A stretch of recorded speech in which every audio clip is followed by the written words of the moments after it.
Hello Vijay bro. ಹಾ ಹೇಳಿ bro. ನನಗೆ ಲ್ಯಾಪ್ಟಾಪ್ ಮತ್ತೆ ಪಿಸಿದು ಕಂಪ್ಯಾರಿಸನ್ ವಿಡಿಯೋ ಬೇಕು, ಬೇಗ ತಗೋಬಾ. Okay bro. ಓಕೆ ಗುರು, ಹಾಯ್ ಹಲೋ, ನಾನು ವಿಜಯ್. ಗುರು ಮತ್ತೊಂದು ಭಯಂಕರ ನೆಕ್ಸ್ಟ್ ಲೆವೆಲ್ ಅಲ್ಟಿಮೇಟ್ ವಿಡಿಯೋಗೆ ನಿಮ್ಮೆಲ್ಲರಿಗೂ ನನ್ನ ಪ್ರೀತಿಯ ಸ್ವಾಗತ ಸ್ವಾಗತ ಸುಸ್ವಾಗತ.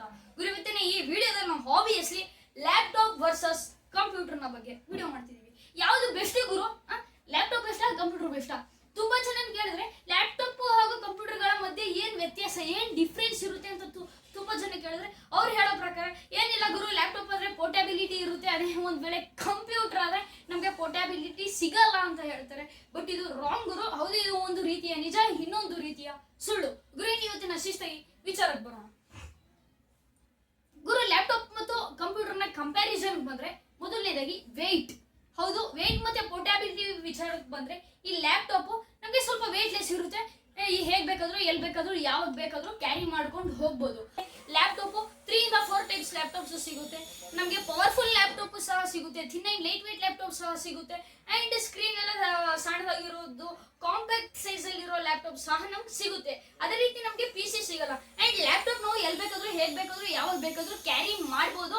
ಬಟ್ ನಮಗೆ PC ಆ ರೀತಿ ಸಿಗಲ್ಲ. Laptop one point. ಗುರು ನೆಕ್ಸ್ಟ್ ಪರ್ಫಾರ್ಮೆನ್ಸ್ ವಿಚಾರಕ್ಕೆ ಬಂದ್ರೆ ಮೊದಲನೇದಾಗಿ ಕನ್ಫರ್ಮ್ ಮಾಡ್ತೀನಿ ನಾನು ನಿಮ್ಗೆ. ಈಗ ನೋಡಿ, ನಾವು ಒಂದು 50,000 ರೂಪಾಯಿ ಒಂದು PC ಬಿಲ್ಡ್ ಮಾಡಿದೀವಿ ಅಂದ್ರೆ, ಅದೇ 50,000ಕ್ಕೆ ಒಂದು ಲ್ಯಾಪ್ಟಾಪ್ ತಗೊಂಡಿದೀವಿ ಅಂದ್ರೆ 99.999% ಇದರಲ್ಲಿ ವಿನ್ ಆಗೋದೆ ಕಂಪ್ಯೂಟರ್, PC, ಡೆಸ್ಕ್ಟಾಪ್ ಇದೇ ವಿನ್ ಆಗುತ್ತೆ ಗುರು. ಯಾಕಪ್ಪ ಅಂದ್ರೆ ಈಗ ನಮ್ಗೆ ಲ್ಯಾಪ್ಟಾಪ್ ಅಲ್ಲಿ ಆದ್ರೆ ಎಲ್ಲ ಒಳಗಡೆ ಸೋಲ್ಡರಿಂಗ್ ಆಗಿರುತ್ತೆ. ಕೆಲವೊಂದು ಪಾರ್ಟ್ಸ್ ಗಳನ್ನ ಒತ್ತಿ ಒತ್ತಿ ಹಂಕಿ ತುರುಕಿ ಅಂದ್ರೆ ಈಗ ಫಾರ್ ಎಕ್ಸಾಂಪಲ್ ಈ ಮೊಬೈಲ್ ಬಾಕ್ಸ್ ಗಳಲ್ಲಿ ನಮ್ಗೆ ಒಂದು ಮೊಬೈಲ್ ಜೊತೆಗೆ ಆ ಮೊಬೈಲ್ ನ ಆಕ್ಸೆಸರೀಸ್ ಹೇಗೆ ಕೊಡ್ತಾರೋ ಹಾಗೆ ಅದೇ ಲ್ಯಾಪ್ಟಾಪ್ ಅಲ್ಲಿ ಎಲ್ಲವೂ ಸಹ ಸೋಲ್ಡರಿಂಗ್ ಆಗಿ ಬರುತ್ತೆ. ಆದ್ರಿಂದ ಸ್ವಲ್ಪ ಅದ್ರಲ್ಲಿ ನಮ್ಗೆ ಕಾಂಪ್ರಮೈಸ್ ಆಗೋ ವಿಚಾರ ಬರುತ್ತೆ. ಅದೇ ನಾವು PC ಬಂದ್ರೆ 99.9% ಆಬ್ವಿಯಸ್ಲಿ ಆಲ್ಮೋಸ್ಟ್ 100% PC-ನೇ ವಿನ್ ಆಗುತ್ತೆ ಗುರು. ನೆಕ್ಸ್ಟ್ ವಿಚಾರಕ್ಕೆ ಬಂದ್ರೆ ಬ್ಯಾಟರಿ ಕೆಪಾಸಿಟಿ. ಹೌದು, ನಾವೇನಾದ್ರೂ ಒಂದು PC, ಕಂಪ್ಯೂಟರ್, ಡೆಸ್ಕ್ಟಾಪ್ ಇದೇನಾದ್ರೂ ನಾವು ತೋತಿದೀವಿ ಅಂದ್ರೆ ಅದ್ರ ಜೊತೆಗೆ ನಾವು ಒಂದು UPS ಅನ್ನೋದು ತಗೊಳ್ಳೇಬೇಕು. ಯಾಕಪ್ಪ ಅಂದ್ರೆ ನಾವು ಯಾವುದೋ ಒಂದು ಹಾರ್ಡ್ ವರ್ಕ್ ಅಂದ್ರೆ ಒಂದು ದೊಡ್ಡ ವರ್ಕ್ ಮಾಡ್ತಿರ್ತೀವಿ. ಫಾರ್ ಎಕ್ಸಾಂಪಲ್ 4-5 ಅವರಿಂದ ಒಂದು ವಿಡಿಯೋ ಎಡಿಟಿಂಗ್ ಮಾಡ್ತಿದೀವಿ ಅಂತ ತಿಳ್ಕೊಳ್ಳಿ. ಇನ್ನೇನ್ ಫಟ ಅಂತ ಆ ವಿಡಿಯೋ ಎಡಿಟಿಂಗ್ ಮಾಡ್ತೀವಿ, ಅಷ್ಟರಲ್ಲಿ ಕರೆಂಟ್ ಹೋಯ್ತು ಅಂದ್ರೆ ನಾವು ಕಂಪ್ಲೀಟ್ ಆಗಿ ಮಾಡಿರೋ ವಿಡಿಯೋ ಎಡಿಟಿಂಗ್ ವೇಸ್ಟ್ ಆಗುತ್ತೆ. ಮತ್ತೆ ಕರೆಂಟ್ ಬಂದಾಗ ಮತ್ತೆ ಫಸ್ಟ್ ಇಂದ ಮಾಡಬೇಕಾಗುತ್ತೆ.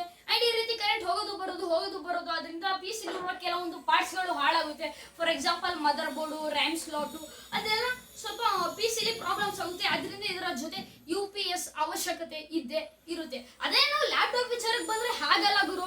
ಈಗ ಕರೆಂಟ್ ಹೋದ್ರೂ ನಾವು ಆ ಲ್ಯಾಪ್ಟಾಪ್ ನ ಯೂಸ್ ಮಾಡ್ಬೋದು, ಕರೆಂಟ್ ಇದ್ರೂ ಯೂಸ್ ಮಾಡ್ಬೋದು. ಜಸ್ಟ್ ನಾವು ಚಾರ್ಜ್ ಮಾಡ್ಕೊಂಡು ಆ ಲ್ಯಾಪ್ಟಾಪ್ ಅಥವಾ PC-ನ ಹೇಗ್ ಬೇಕಾದ್ರು ಎಲ್ಲಿ ಬೇಕಾದ್ರು ಯಾವಾಗ ಬೇಕಾದ್ರು ಯೂಸ್ ಮಾಡ್ಬೋದು. ಬಟ್ PC-ಲಿ ನಮಗೆ ಇದೊಂದು ಡಿಸ್ಅಡ್ವಾಂಟೇಜಸ್. ಗುರು ಪವರ್ ಸಪ್ಲೈ ವಿಚಾರಕ್ಕೆ ಬಂದ್ರೆ ಇತ್ತೀಚಿನ ದಿನಗಳಲ್ಲಿ ನಮಗೆ ಕರೆಂಟ್ ಅನ್ನೋದು ತುಂಬಾ ಫ್ರೀಯಲ್ಲಿ ಸಿಗ್ತಿದೆ. ಬಟ್ ಇದು ಯಾವತ್ತೂ ಶಾಶ್ವತವಾಗಿ ಇರಲ್ಲ ನಮ್ಮ ಕರ್ನಾಟಕದಲ್ಲಿ. ನಾವೇನಾದ್ರೂ ಒಂದು ಕಂಪ್ಯೂಟರ್ ತಗೊಂಡ್ವಿ ಅಂದ್ರೆ ಅಪ್ ಟು 600 ವ್ಯಾಟ್ ವರ್ಗು PC-ಲಿ 600 ವ್ಯಾಟ್ ವರ್ಗು ನಮ್ಗೆ ಅದರ ಪವರ್ ತಗೊಳುತ್ತೆ. ಆಬ್ವಿಯಸ್ಲಿ ಒಂದು PC-ಲಿ ನಮಗೆ ಅದರ ಪವರ್ ತುಂಬಾ ಹೆವಿ ಎಲೆಕ್ಟ್ರಿಸಿಟಿ ಅದನ್ನ ತಗೊಳುತ್ತೆ. ಅದೇ ಲ್ಯಾಪ್ಟಾಪ್ ಆದ್ರೆ 50 to 60 ವ್ಯಾಟ್ ವರ್ಗು ಅದು ಕನ್ವರ್ಟ್ ಮಾಡುತ್ತೆ ಗುರು. ನೆಕ್ಸ್ಟ್ ವಿಚಾರಕ್ಕೆ ಬಂದ್ರೆ ಸ್ಪೇಸ್. ಆಬ್ವಿಯಸ್ಲಿ ನಾವು ಒಂದು ಕಂಪ್ಯೂಟರ್, PC, ಡೆಸ್ಕ್ಟಾಪ್ ನಾನಾ ಹೆಸರುಗಳಿಂದಿರುವ ಈ ಕೀಬೋರ್ಡ್, ಮೌಸ್, ಮಾನಿಟರ್, CPU ಹೊಂದಿರುವ ಈ ಸೆಟ್ ಏನಿರುತ್ತಲ್ವಾ, ಇದು ತುಂಬಾ ಸ್ಪೇಸ್ ಜಾಸ್ತಿ ತಗೊಳುತ್ತೆ.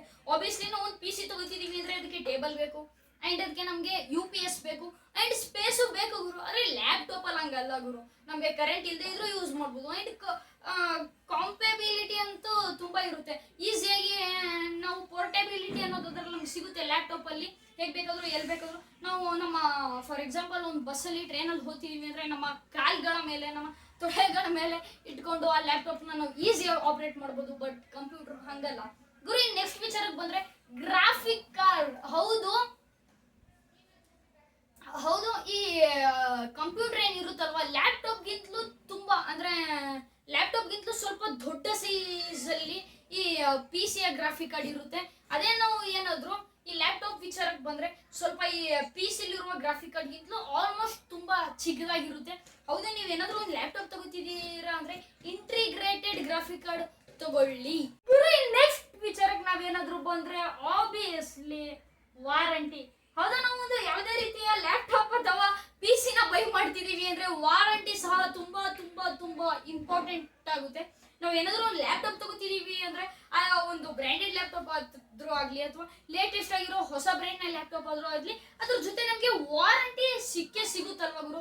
ಫಾರ್ ಎಕ್ಸಾಂಪಲ್ ನಾವು ಒಂದು ಒಳ್ಳೆ ಸರ್ವಿಸ್ ಸ್ಟೋರ್ಗೆ ಏನಾದ್ರು ಹೋದ್ವಿ ಅಂದ್ರೆ ಮುಂದೆ ಆ ಲ್ಯಾಪ್ಟಾಪ್ ಅವ್ರು ಕೊಟ್ಟಿರುವ ವಾರಂಟಿ ಒಳಗೆ ನಮ್ಮ ಲ್ಯಾಪ್ಟಾಪ್ಗೆ ಏನಾದ್ರು ಆದ್ರೆ ನಾವು ಸರ್ವಿಸ್ ಸೆಂಟರ್ಗೆ ಹೋದ್ರೆ ಅದು ರಿಪೇರಿ ಅವ ಎಬಿಲಿಟಿ ಇದ್ರೆ ಅವ್ರು ರಿಪೇರಿ ಮಾಡ್ಕೊಡ್ತಾರೆ. ಒಂದ್ ರೀತಿ ರಿಪೇರಿ ಆಗುವ ಎಬಿಲಿಟಿ ಆ ಲ್ಯಾಪ್ಟಾಪ್ಗೆ ಇರ್ಲಿಲ್ಲ ಅಂದ್ರೆ ಅವ್ರು ನಮಗೆ ಲ್ಯಾಪ್ಟಾಪ್ ರಿಪ್ಲೇಸ್ ಸಹ ಮಾಡ್ಕೊಡ್ತಾರೆ. ಆದ್ರೆ ವಾರಂಟಿ ಇದ್ರೆ, ಒಂದ್ ವೇಳೆ ವಾರಂಟಿನೇ ಹೋಯ್ತು ಅಂದ್ರೆ ಲ್ಯಾಪ್ಟಾಪ್ ಒಳಗಡೆ ಎಲ್ಲವೂ ಸಹ ಸೋಲ್ಡರಿಂಗ್ ಆಗಿರುತ್ತೆ.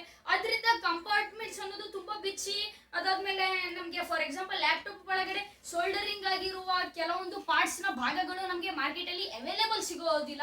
ಅದರಿಂದ ನೀವು ಕಂಪ್ಲೀಟ್ ಆಗಿ ಲ್ಯಾಪ್ಟಾಪ್ ನ ಕಸದ ಬುಟ್ಟಿಗೆ ಹಾಕ್ಬೇಕಾಗುತ್ತೆ. ಅದೇ ನಾವು ಒಂದು PC ತಗೊಂಡಿದೀವಿ ಅಂದ್ರೆ, ಒಂದು PC ಬಿಲ್ಡ್ ಮಾಡಿದ್ವಿ ಅಂದ್ರೆ ಈ ಕಡೆ graphic card, RAM, processor and SSD, ಆಮೇಲೆ ಕೂಲಿಂಗ್ ಫ್ಯಾನು ಇದೆಲ್ಲ ಯಾವ್ದು ಹಾಳಾಯ್ತಾ, ಕೀಬೋರ್ಡ್ ಹಾಳಾಯ್ತಾ, ಸೈಡ್ ಕಿತ್ತು ಬಿಸಾಕಿದ್ರೆ 500 ಇನ್ನೊಂದು ಹೊಸ ಕೀಬೋರ್ಡ್ ಬರುತ್ತೆ. ಮೌಸ್ ಹೋಯ್ತಾ ಯಾವಾಗರೂ 100 ರೂಪಾಯಿಗೆ ಒಂದು ಒಳ್ಳೆ ಮೌಸೇ ಬಂದ್ಬಿಡುತ್ತೆ. ಈ ರೀತಿ ನಾವು ನೋಡ್ಬೋದು.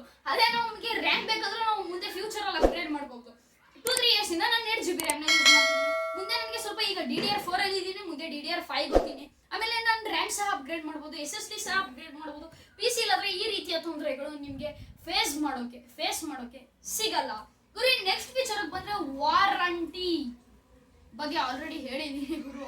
Upgrade and extend. ಹೌದು, ನಾವು ಈಗ ಒಂದು ಲ್ಯಾಪ್ಟಾಪ್ ತಗೊಂಡ್ವಿ ಅಂದ್ರೆ ಫಾರ್ ಎಕ್ಸಾಂಪಲ್ 60,000 ಒಂದು ಲ್ಯಾಪ್ಟಾಪ್ ತಗೊಂಡಿದೀವಿ. ಆ ಲ್ಯಾಪ್ಟಾಪ್ ನಾವು ಏನಾದ್ರು ಮತ್ತೆ ರೀಸೇಲ್ 2-3 ಇಯರ್ಸ್ 4 ಇಯರ್ಸ್ ರೀಸೇಲ್ ಮಾಡ್ಬೇಕು ಅಂದ್ರೆ ಆಗ ಆಲ್ರೆಡಿ ಆ ಲ್ಯಾಪ್ಟಾಪ್ ನ ಸ್ಥಿತಿ ಹೇಗಿರುತ್ತೆ ಅಂತ ನಿಮ್ಗೆ ಆಲ್ರೆಡಿ ಗೊತ್ತಿರುತ್ತೆ. ಹೌದು, ನಿಮ್ಮ ಲ್ಯಾಪ್ಟಾಪ್ ಸ್ವಲ್ಪ ನೀವು ಚೆನ್ನಾಗಿ ಸೂಕ್ಷ್ಮವಾಗಿ ನಿಮ್ಮ ಜೀವಕ್ಕಿಂತಲೂ ಹೆಚ್ಚಾಗಿ ಆ ಲ್ಯಾಪ್ಟಾಪ್ ನ ನೀವು ನೋಡ್ಕೊಂಡಿದ್ದೀರಾ ಅಂದ್ರೆ ಆ ಲ್ಯಾಪ್ಟಾಪ್ ಆಬ್ವಿಯಸ್ಲಿ ಚೆನ್ನಾಗಿದ್ದೇ ಇರುತ್ತೆ. ಬಟ್ ಈ ವಿಂಡೋಸ್ ಲ್ಯಾಪ್ಟಾಪ್ಸ್ ಗಳ ಜೊತೆ ಪ್ರಾಬ್ಲಮ್ ಆಗೋದೇನಪ್ಪಾ ಅಂದ್ರೆ ಸ್ವಲ್ಪ ವರ್ಷಗಳಾದ್ಮೇಲೆ ನಮ್ಗೆ ಮೊಬೈಲ್ ಅಲ್ಲಿ ಹ್ಯಾಂಗು, ಸ್ಟ್ರಕ್ಕು, ಲ್ಯಾಗು, ಸ್ಲೋ ಪ್ರಾಬ್ಲಮ್ ಅಂತ ಹೇಗಾಗುತ್ತೆ ಅದೇ ರೀತಿ ನಮ್ಗೆ ಈ ಲ್ಯಾಪ್ಟಾಪ್ ಅಲ್ಲಿ ಒತ್ತುತ್ತಾ ಇದ್ರೂ ಹೋಗೋದಿಲ್ಲ ಗುರು. ಈ ರೀತಿಯ ಕೆಲವೊಂದು ಪ್ರಾಬ್ಲಮ್ಸ್ ನಾವು ವಿಂಡೋಸ್ ಲ್ಯಾಪ್ಟಾಪ್ ಜೊತೆ ಫೇಸ್ ಮಾಡ್ಬೇಕಾಗುತ್ತೆ. ಅದೇ ನಮ್ಗೆ PC ಜೊತೆ ಸಿಗಲ್ಲ. ಅಂಡ್ ನಮ್ಗೆ ಮುಂದೆ ಫ್ಯೂಚರ್ ಅಲ್ಲಿ ರ್ಯಾಮ್ ರಾಮ್ ಏನಾದ್ರು ಅಪ್ಗ್ರೇಡ್ ಆದ್ರೂ ಮಾಡ್ಕೋಬಹುದು, ಎಕ್ಸ್ಟೆಂಡ್ ಆದ್ರೂ ಮಾಡ್ಕೋಬಹುದು. ಅವ್ರು ಏನಾದ್ರು ನಮ್ಗೆ ಅವೈಲೇಬಿಲಿಟಿ ಕೊಟ್ರೆ, sorry pronunciation problem guys, but still ಈಗ ನೋಡಿ ಒಂದು PC ಲಿ ನಾವು ಏನ್ ಬೇಕಾದ್ರೂ ಹೇಗ್ ಬೇಕಾದ್ರೂ ಎಲ್ಲಿ ಬೇಕಾದ್ರೂ ಯಾವ್ದು ಬೇಕಾದ್ರೂ ಅಪ್ಗ್ರೇಡ್ ಮಾಡ್ಕೋಬಹುದು. ಅದು ನಮಗೆ ಆನ್ಲೈನ್ ಅಲ್ಲೂ ಪ್ರಾಡಕ್ಟ್ ಸಿಗುತ್ತೆ. ರ್ಯಾಮ್ 4 GB ಇರೋದು 8 GB ಅಪ್ಗ್ರೇಡ್ ಮಾಡಬೇಕು ಅಂದ್ರೆ ಅಂಡ್ ಆಫ್ಲೈನ್ ಸ್ಟೋರ್ಸ್ ಅಲ್ಲೂ ನಮಗೆ ಅವೈಲೇಬಿಲಿಟಿ ಸಿಗುತ್ತೆ. ಅದೇ ಲ್ಯಾಪ್ಟಾಪ್ ಅಲ್ಲಿ ಆದ್ರೆ ಸೋಲ್ಡರಿಂಗ್ ಆಗಿರುತ್ತೆ, ಸ್ವಲ್ಪ ಪ್ರಾಬ್ಲಮ್ಸ್ ಅನ್ನೋದು ಫೇಸ್ ಮಾಡ್ತೀವಿ, ಸರಿನಾ ಈ ಲ್ಯಾಪ್ಟಾಪ್ ಅಲ್ಲಿ. ಗುರು ನೆಕ್ಸ್ಟ್ ಫೀಚರ್ ಬಂದ್ರೆ ಇದು ಮಾತ್ರ ತುಂಬಾ ತುಂಬಾ ತುಂಬಾ ತುಂಬಾ ಇಂಪಾರ್ಟೆಂಟ್ ಗುರು, ರೀಸೇಲ್ ವ್ಯಾಲ್ಯೂ. ಹೌದು ಗುರು, ಈ ರೀಸೇಲ್ ವ್ಯಾಲ್ಯೂ ಸಹ ತುಂಬಾ ತುಂಬಾ ತುಂಬಾ ಮುಖ್ಯ.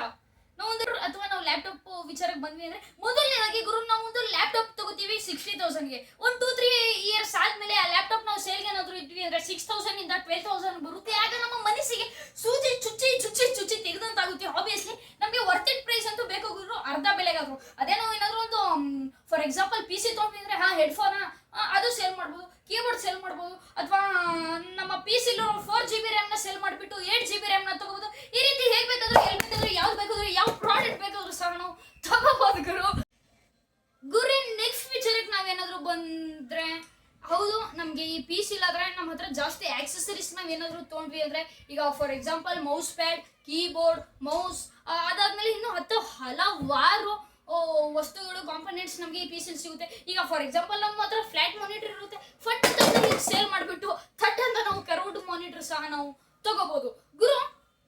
ಒಂದ್ಸಲ ನೀವು ಯೋಚನೆ ಮಾಡಿ, ನಿಮ್ಗೆ ರೀಸೇಲ್ ವ್ಯಾಲ್ಯೂ ಇಂಪಾರ್ಟೆಂಟಾ ಅಥವಾ ಇಲ್ವಾ ಅಂತ. ನಾವೇನಾದ್ರೂ ಈಗ ಒಂದು ಡೆಸ್ಕ್ಟಾಪ್ ತಗೊಂಡ್ವಿ ಅಂದ್ರೆ ಜನರಲಿ ಅದ್ರಲ್ಲಿ ನಮ್ಗೆ ಈ ಲ್ಯಾಪ್ಟಾಪ್ ಸೈಜ್ಗಿಂತಲೂ ಆಬ್ವಿಯಸ್ಲಿ ತುಂಬಾ ದೊಡ್ಡದಾಗಿರುತ್ತೆ. ಆದ್ರೆ ಇದ್ರಲ್ಲಿ ನಮ್ಗೆ ಲ್ಯಾಪ್ಟಾಪ್ ಅಲ್ಲಿ 2 ಇಂದ 3 USB ಪೋರ್ಟ್ಸ್, ಆಮೇಲೆ HDMI ಪೋರ್ಟ್, ಅದ್ ಬಿಟ್ರೆ ಇನ್ನೇನು ಜಾಸ್ತಿ ಸಿಗಲ್ಲ. ಅದೇ ನಾವು PC ಗೆ ಏನಾದ್ರು ಬಂದ್ರೆ ಒಂದು ಆಡಿಯೋ ಜಾಕ್ ಪೋರ್ಟ್, ಅದಾದ್ಮೇಲೆ ಒಂದು HDMI ಪೋರ್ಟ್, ಅದಾದ್ಮೇಲೆ ಒಂದು RJ45 ಪೋರ್ಟ್, ಆಮೇಲೆ 2 HDMI ಪೋರ್ಟ್ಸ್, ಈ ರೀತಿ ಹಲವಾರು ಪೋರ್ಟ್ಸ್ ಗಳಂತೂ ನಮ್ಗೆ ಸಿಗುತ್ತೆ ಗುರು. ಇವರು ಮೊದಲನೇದಾಗಿ ನಾವು ಡಿಸ್ಪ್ಲೇ ಫ್ಲಾಟ್ ಡಿಸ್ಪ್ಲೇಯಿಂದ ಕರ್ವ್ ಡಿಸ್ಪ್ಲೇಗೆ ಸ್ವಿಚ್ ಆಗ್ಬೋದು. ಆಮೇಲೆ ನಮಗೆ ಡಿಸ್ಪ್ಲೇ ಸೈಜು ಸ್ವಲ್ಪ ಚಿಕ್ಕದಾಗಿದೆ. ಇನ್ನು ಸ್ವಲ್ಪ ಬಿಗ್ಗರ್ ಡಿಸ್ಪ್ಲೇ ನಮಗೆ ಬೇಕು ಅಂದರೆ ಮಾನಿಟರ್ನ ನಾವು ಎಕ್ಸ್ಚೇಂಜ್ ಮಾಡ್ಕೋಬೋದು ಅಥವಾ ನಾವು ಹೊಸದೇ ತೊಗೋಬೋದು.